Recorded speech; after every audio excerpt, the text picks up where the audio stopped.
Assalamu alaikum, dear football Paglana. Here we go. Carlo Ancelotti will stay with Brazil until 2030 World Cup. হ্যাঁ guys, ঠিক শুনেছেন। Carlo আনচেলত্তির সাথে CDF 2030 বিশ্বকাপ পর্যন্ত তার চুক্তির মেয়াদটা রিনিউ করেছে। লক্ষ্য একটাই, ব্রাজিলকে এনে দেওয়া সেই অধরা মিশন হেক্সা।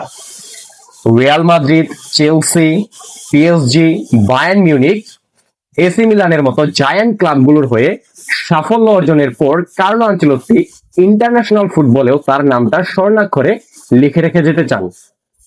আসলে 2026 বিশ্বকাপে Neymar junior, Vinicius junior, Raphinha Dias, Igor থিয়াগোদের নিয়ে হয়তো একটা ব্যালেন্স দল তিনি গড়তে যাচ্ছেন।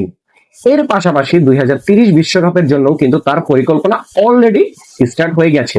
2030 বিশ্বকাপে তার প্রজেক্টের অন্যতম বড় হতে পারে Estevao Willian, Endrick Felipe, Ryan পিটরদের মতো তারকারা। এর পাশাপাশি ব্রাজিলিয়ান বংশোদ্ভূত ইউরোপের বড় বড় ক্লাবে খেলা বিভিন্ন প্লেয়ারের উপরও কিন্তু কার্লো আনচেলত্তির নজর আছে, লাইক স্যামুয়েলে ইনাসিও, বায়ান বুগেরি।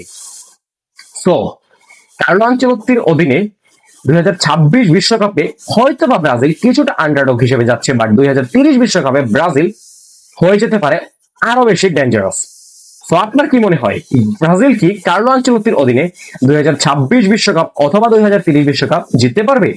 ধন্যবাদ।